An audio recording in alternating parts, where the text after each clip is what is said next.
talking to him a few weeks ago, said that you have turned into a leader in that room. You go by and grab Wesco and take him to work out. What prompted all that? What makes you decide, hey, I'm going to be the lead dog in this group? Well, I've been here the longest, other than 2 other receivers, so I just felt like it was my time to, step up and take that role as the leader in the room and one of the leaders on the team. And I just want to show it in my daily commitment to lead within the room and on the team. I just want to be the example for my teammates, and especially in the wide receiver room, of a guy that's just going to come in and work day in and day out and, be vocal when I need to be vocal, but, just being the one to set the example. Troy Solano talked about how deep this receiving room is, and said he feels like everybody, like 6 starters, could be on the field. Just what's your assessment of this group so far this fall camp? We really deep. We're gonna be able to roll guys. We're gonna have hopefully a long season, 16, 17 games. So we're gonna need every single one of the receivers in there. And I just feel like everybody's just gonna have to come in and play their role and do their job when they're in the game. And I just feel like everybody's capable to get that done, from freshmen to seniors. So, we got a lot of guys that have played ball and that can play. Coach Grisham said that you bought the receivers, wide receiver U t-shirts with "Prove It" at the bottom. I guess, why did you want to do that, and how did your teammates respond to you doing that act? So that happened in the spring, and it was just something that I kind of had on my bucket list when I came to Clemson. All the receivers had those cool wide receiver U shirts on when I was a kid, and it was something that I wanted to do when I was a kid, but it kind of got discontinued when I got here. So I wanted to bring that element back into the room, and instill confidence into the room, and show that I'm confident within my teammates, and especially within the room.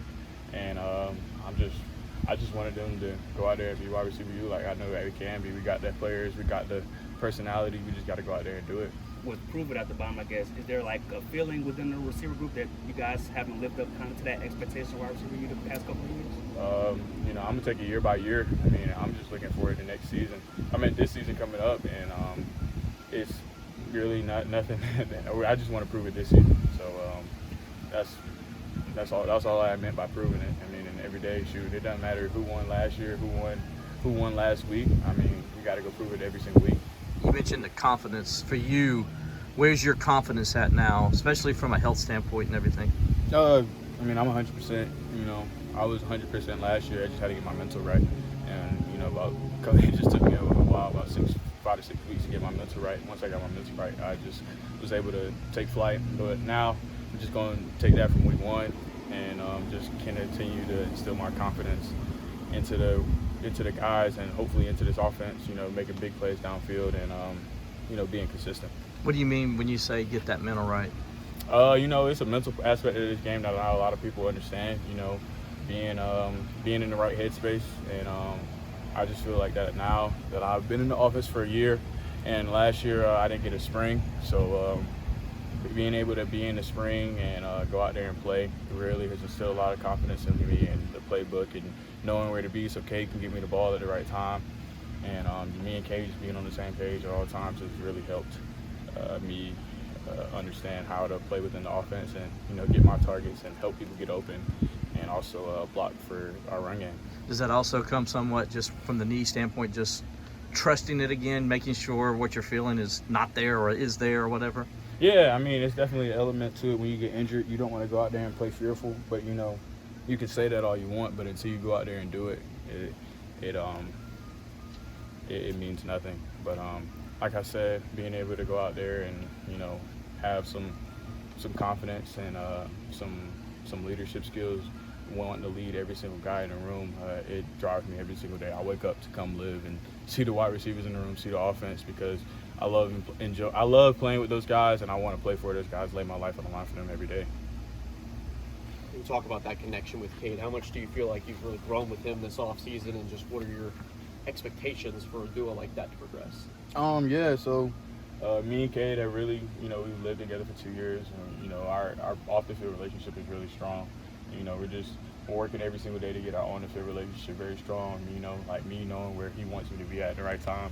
I was late to come to interviews today because we were sitting there on the field just working some stuff. So he knows where I need to be, and he knows where to put the ball at the right time, because when we're on the same page, it's like night and day. We're just going back and forth. So I just want us to be on the same page at all times, and you know, we're gonna have that this season. You checked in at 231, gained 8 pounds. Thought process, what was so important to make sure you got yourself to that weight? Really, I mean, last year they put me at 223, something like that, but it was just basically all water weight. I mean, I just did a lot of running that weekend, and I lost it, but I've been 230 since I've been in college. Coach Bishop kind of compared your leadership in the offseason to Amari Rogers. I guess how does that comparison feel to you, being compared to a player like that who's been a standout at Clemson? You know, me and Amari kind of have a close relationship since I've been at Clemson, and you know, he's a really great guy, and you know, everybody has their own leadership styles. I really enjoy watching Amari, and you know, I take some wisdom from him, you know, and I watch a lot of his clips, especially on the field, and we talk off the field. So, you know, he's been a good mentor, getting back and instilling that into me. But, you know, I just kind of want to lead in my own way and you know, make my mark on the receiver room and at Clemson. Talked a lot about patience, waiting on your turn. What's make you want to just, you know, stick it out here and get your mental right, like you said, and position yourself entering this junior season rather than going elsewhere? Maybe after these last 2 years, they can go exactly like you thought they would. You know, just I love it here. You know, I got my brother here. I got some of my best friends here, and I don't understand. I mean, you can leave and go somewhere else, but there's literally no point because, I mean, you're going to have to start over there. I mean, you know, I've been here for 2 years. Why not stick it out here and be the guy here when they've put a lot of work into me and, you know, helped me get, you know, way better than I was when I was a freshman. So, I mean, I owe it to my teammates and these coaches that to stay here and, you know, be myself, play ball. A lot of people are kind of labeling you as a potential breakout guy this year. What does it mean to hear stuff like that? I mean, it really means a lot that people have a lot of confidence in me. But I mean, off the field, it means nothing because, I mean, people label you a breakout candidate the 1 week and then a bust the next week. So I mean, you know, you gotta have your own why and have your own reason to come out here every day. I mean, I don't go read Twitter comments every single day to go out here in this 95-degree heat and practice. I mean, I wake up every day and want to fight for my teammates and fight for these coaches and lay it all on the line at the end of the day, not because of Twitter and fans, but even though I do love the fans, they're great. Is that your why, though? Is competing and doing that? Is that your why this year? I mean, yeah, I just really love the game of football. I played it since I was 5 years old. I mean, I love this sport, love this game. My dad put me in it, tackle football when I was 6, and I mean, I love the ins and outs of football. So my why is really I just love competing, you know. So yeah, that's my why, and I love competing with my teammates and at Clemson with the paw inside of my helmet. Anything else for Adam?